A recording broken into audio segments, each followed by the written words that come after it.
എല്ലാവർക്കും നമസ്കാരം. മിനിറ്റ്സ് കുക്കിൻ്റെ മറ്റൊരു എപ്പിസോഡിലേക്ക് എല്ലാവർക്കും സ്വാഗതം. ഇന്നത്തെ നമ്മുടെ recipe easy and simple chilli പനീറിൻ്റെ റെസിപ്പിയാണ്. നോൺ വെജ് ഇഷ്ടപ്പെടാത്തവർക്കും വെജിറ്റേറിയൻ ഇഷ്ടപ്പെടുന്നവർക്കും കഴിക്കാൻ പറ്റിയ നല്ലൊരു റെസിപ്പിയാണിത്. വീട്ടിൽ ഗസ്റ്റൊക്കെ വരുമ്പോൾ നമുക്ക് ഒരു സ്റ്റാർട്ടറായിട്ടൊക്കെ കൊടുക്കാൻ പറ്റിയ ചില്ലി പനീറിൻ്റെ റെസിപ്പിയാണ് നമ്മളിന്ന് കാണുന്നത്. ഈ പനീർ നല്ല ഹെൽത്തി ആയിട്ടുള്ളൊരു സാധനം കൂടിയാണ് കേട്ടോ. പക്ഷെ നമ്മുടെ ഈ റെസിപ്പിയിൽ സോസൊക്കെ ആഡ് ചെയ്യുന്നത് കൊണ്ട് അത്ര ഹെൽത്തി ഒന്നും ആണെന്ന് പറയാൻ പറ്റില്ല. എന്നാലും വല്ലപ്പോഴും ഒക്കെ ഡയറ്റിൽ ഇത് ഇൻക്ലൂഡ് ചെയ്താൽ നല്ലതായിരിക്കും. ഇനി ഇതിനാവശ്യമായിട്ടുള്ള ഇൻഗ്രീഡിയൻസ് ഒക്കെ നമുക്ക് നോക്കാം. ഞാനിപ്പോൾ ഒരു 250 ഗ്രാം പനീറാണ് എടുത്തിരിക്കുന്നത്. അത് ഞാൻ ചെറിയ സ്മോൾ ക്യൂബ്സ് ആയിട്ട് ഏതാണ്ട് ഈ ഒരു സൈസ് വലിപ്പത്തിൽ കട്ട് ചെയ്ത് വെച്ചിട്ടുണ്ട്. ഇനി നമ്മൾക്ക് വേണ്ടത് ഒരു ഫുൾ സൈസ് ഒനിയനാണ്. ഞാനിപ്പം ഈ ഒനിയനും ഒരു മീഡിയം സൈസിൽ സ്മോൾ ക്യൂബ്സ് ആയിട്ട് കട്ട് ചെയ്ത് വെച്ചിട്ടുണ്ട്. ഇനി നമ്മൾക്ക് വേണ്ടത് ക്യാപ്സിക്കമാണ്. ഈ ക്യാപ്സിക്കോ നമുക്ക് ഏത് കളറിലുള്ളത് വേണമെങ്കിലും യൂസ് ചെയ്യാം. നമ്മളിപ്പോൾ ഗ്രീൻ കളറിലുള്ളതാണ് യൂസ് ചെയ്യുന്നത്. അതും ഒരു മീഡിയം സൈസിൽ സ്ക്വയർ പീസസ് ആയിട്ട് കട്ട് ചെയ്ത് വെച്ചിട്ടുണ്ട്. ഞാനിനി ഇതിലേക്ക് ഒരു 5 to 6 medium to large size garlic ചെറുതായിട്ട് ചോപ്പ് ചെയ്ത് വെച്ചിട്ടുണ്ട്. ഇനി വേണ്ടത് 2-3 ഗ്രീൻ ചില്ലീസ് ചെറുതായിട്ട് ചോപ്പ് ചെയ്തത്. ഇനി സ്പ്രിംഗ് ഒനിയൻ വേണമെങ്കിൽ അതും ആഡ് ചെയ്ത് കൊടുക്കാം, ജസ്റ്റ് ഒന്ന് ഗാർണിഷ് ചെയ്യാനൊക്കെ വേണ്ടിയിട്ട്. അല്ലെങ്കിൽ മല്ലിയിലയുടെ തണ്ട് സ്റ്റെം ഉപയോഗിച്ചാലും മതിയായിരിക്കും കേട്ടോ. ഇനി നമുക്ക് വേണ്ടത് ടൊമാറ്റോ കെച്ചപ്പാണ്. അത് ഞാൻ 2-3 ടേബിൾ സ്പൂൺ എടുത്ത് വെച്ചിട്ടുണ്ട്. പിന്നെ നമുക്ക് വേണ്ടത് ചില്ലി സോസാണ്. അപ്പം റെഡ് ചില്ലി സോസും ഞാൻ എടുത്ത് വെച്ചിട്ടുണ്ട്. ഇനി നമുക്കൊരു പാൻ ചൂടായതിന് ശേഷം അതിലേക്ക് കുറച്ച് ഒലിവ് ഓയിൽ ആഡ് ചെയ്ത് കൊടുക്കാം. കോക്കനട്ട് ഓയിൽ കുക്ക് ചെയ്തിട്ടുണ്ടെങ്കിൽ നാടൻ ടേസ്റ്റ് അല്ലാത്തതുകൊണ്ട് അത് ശരിയാവാൻ വഴിയില്ല. അതുകൊണ്ട് നമുക്ക് ഒലിവ് ഓയിലും അല്ലെങ്കിൽ സൺഫ്ലവർ ഓയിലും ഉപയോഗിച്ച് തയ്യാറാക്കിയെടുക്കാം. അപ്പോൾ ഞാനൊരു 2-3 ടേബിൾ സ്പൂൺ ഒലിവ് ഓയിലാണ് ഇപ്പോൾ ആഡ് ചെയ്ത് കൊടുത്തിരിക്കുന്നത്. അതിനുശേഷം നമ്മൾ ക്യൂബ്സ് ആയിട്ട് വെച്ചിരിക്കുന്ന ഈ പനീർ ഒന്ന് ചുമ്മാ ഒരു മാരിനേഡ് ഒന്നും ചെയ്യണ്ട, അത് നേരെ ഇതിലേക്ക് ഇട്ട് കൊടുക്കുക ഈ എണ്ണയ്ക്കകത്ത്. അതായത് നമ്മുടെ പനീർ നമ്മൾ കട്ട് ചെയ്യുമ്പോൾ അതിനൊരു ഹാർഡ് ഇതായിരിക്കുമല്ലോ, അതൊന്ന് സോഫൻ ആവാൻ വേണ്ടിയിട്ടാണ് നമ്മൾ ഇതുപോലെ ചെയ്യണത്, ഒന്ന് കുക്കായിട്ട് വരാൻ വേണ്ടിയിട്ട്. ഇനി അത് നമ്മൾ തിരിച്ചും മറിച്ചൊന്ന് ഇട്ട് കൊടുത്ത് ഇതൊന്ന് സോഫൻ ആവണോടം വരെ ഒന്ന് കുക്ക് ചെയ്തെടുക്കാം. അപ്പോൾ നമ്മുടെ പനീറിൻ്റെ സൈഡൊക്കെ ചെറുതായിട്ടൊരു ഗോൾഡൻ ബ്രൗൺ ഷെയ്ഡായി വരുമ്പോൾ നമുക്കിതിലേക്ക് ഒരു 1/2 ടീസ്പൂൺ മഞ്ഞൾപ്പൊടി ആഡ് ചെയ്ത് കൊടുക്കാം. ഞാനിപ്പോൾ അത് ആഡ് ചെയ്ത് കൊടുക്കുന്നുണ്ട്. മീഡിയം ഫ്ലെയിമിലിട്ട് വേണം കേട്ടോ നമ്മളിതൊക്കെ ചെയ്യാൻ വേണ്ടിയിട്ട്. ഇനി ഇതിലേക്ക് ഒരു 1/2 ടീസ്പൂൺ സ്പൈസി ചില്ലി പൗഡറും കൂടെ ആഡ് ചെയ്ത് കൊടുക്കുന്നുണ്ട്. ഓൾറെഡി ചില്ലി സോസും ഗ്രീൻ ചില്ലീസും ആഡ് ചെയ്യുന്നത് കൊണ്ട് നമ്മുടെ ഈ വിഭവത്തിന് ഒരു സ്പൈസി ടേസ്റ്റ് ഉണ്ടായിരിക്കും. ഇനി ഒരു കളറിന് വേണ്ടിയിട്ടും ചെറുതായിട്ടൊരു എല്ലാത്തിൻ്റെ ഒരു ബ്ലെൻഡ് വരാൻ വേണ്ടിയിട്ടാണ് നമ്മൾ ഇത് ആഡ് ചെയ്ത് കൊടുക്കുന്നത് കേട്ടോ. ഇനി അതിങ്ങനെ ആഡ് ചെയ്ത് കൊടുക്കുന്നതിന് ശേഷം ഈ പൊടികളൊക്കെ ഒന്ന് ചൂടായി വരണോടം വരെ നമുക്കൊന്ന് മീഡിയം ഫ്ലെയിമിലിട്ട് വെച്ചിട്ട് ഒന്ന് ഈ പനീറിലേക്ക് ഈ ചില്ലി പൗഡറും ടർമറിക് പൗഡറും ഒക്കെ ഒന്ന് പിടിക്കുന്നോടം വരെ ഒന്ന് സോട്ട് ചെയ്തെടുക്കാം. അതിനുശേഷം നമ്മളിനി ഇതിലേക്ക് ആഡ് ചെയ്യാൻ പോകുന്നത് കോൺഫ്ലവർ ആണ്. പനീറിന് ഒരു പ്രത്യേകിച്ച് ടേസ്റ്റൊന്നും ഇല്ലാത്ത ഒരു ഇതാണല്ലോ, അപ്പോൾ അതുകൊണ്ടാണ് നമ്മൾ ഇതുപോലെ കുറച്ച് സ്പൈസസ് ഒക്കെ ആഡ് ചെയ്ത് കൊടുക്കുമ്പോൾ അതിൻ്റെ ഫ്ലേവർ ഇൻഫ്യൂസ് ആയിട്ട് പനീർ നല്ലൊരു ടേസ്റ്റിലേക്ക് മാറി വരും. അപ്പം ഇനി ഇതിലേക്ക് നമ്മൾ ആഡ് ചെയ്ത് കൊടുക്കുന്നത് കുറച്ച് കോൺഫ്ലവർ പൊടിയാണ്. അതൊന്ന് ചെറുതായിട്ട് ഡസ്റ്റ് ചെയ്ത് കൊടുക്കാം.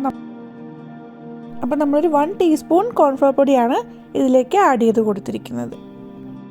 പിന്നെ ഇത് എനിക്ക് ഇഷ്ടപ്പെടുന്ന ഒരു രീതിയിലാണ് കേട്ടോ. ഇതല്ലാണ്ട് ഒരുപാട് രീതിയിൽ തയ്യാറാക്കി എടുക്കുന്നവരുണ്ടായിരിക്കും. എനിക്ക് സിമ്പിൾ ആൻഡ് ഈസി ആയിട്ട് ഈ ഒരു മെത്തേഡ് ചെയ്തപ്പോഴാണ് കേട്ടോ തോന്നിയത്. നമ്മൾ കോൺഫ്ലവർ ആഡ് ചെയ്ത് കൊടുക്കുന്നത് കൊണ്ട് തന്നെ ഈ പനീറിന് ഇപ്പോൾ ഉള്ളൊരു ക്രിസ്പി ടെക്സ്ചറിലേക്ക് നമ്മുടെ പനീർ മാറുന്നതായിരിക്കും. ഇനിയിപ്പോൾ ഇതെല്ലാം ഈ പനീറിൻ്റെ എല്ലാ സൈഡും കോട്ടായി നല്ല പനീർ നന്നായിട്ടൊരു ഗോൾഡൻ ഷെയ്ഡിലേക്ക് വന്ന് കുക്കായി വന്നിട്ടുണ്ട്, നല്ല സോഫനായിട്ട്. ഇനി ഇത് നമുക്കൊരു പ്ലേറ്റിലേക്ക് മാറ്റി വയ്ക്കാം.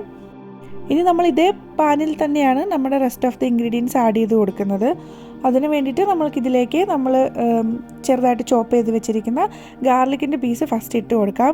ഇത് ബേൺഡായി പോവാതെ നമ്മൾ പ്രത്യേകം ശ്രദ്ധിക്കണം. ഒരു ചെറുതായിട്ട് കുറച്ചുകൂടി ഓയിൽ നമുക്ക് ആഡ് ചെയ്ത് കൊടുക്കാം, കാരണം ഇത് കുറച്ച് ഡ്രൈ ആയിട്ടല്ലേ ഇരിക്കുന്നത്.